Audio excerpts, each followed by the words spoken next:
ano na lang masasabi mo sa laban mo ngayon? Assured of bronze kahit anong mangyari. Ewan ko.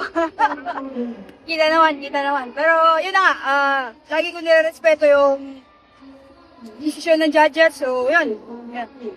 Gaano ka kakontento sa performance na nilabas mo kanina?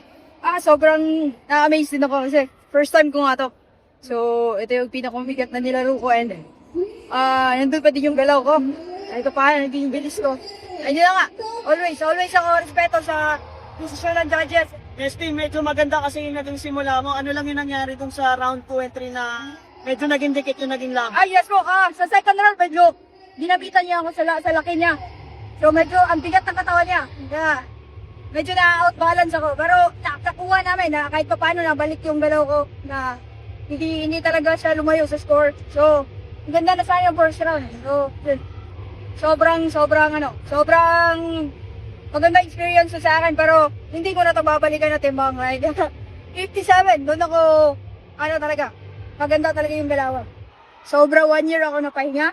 In-enjoy ko talaga yung every nananalo ako sa Olympics. So, pamilya, mahal ko sa buhay. And, yun na nga, nasa isang buwan lang may yung training ko and ang laking adjustment, una sa timbang talaga. So, 60 dapat, pero humanap nga kami ng medyo, kasi konti lang yung si 63, so inangat din si Paswit, umangat din, bumalik sa 60, so yun na. Medyo nahirapan ka ba kasi feeling mo ba parang bumagal yung galaw mo dahil... Hindi po, okay ako kasi nakakakain ako, normal yung kain ko, yung hydration ko sa tubig, sa gusto kong inumin, so walang limit.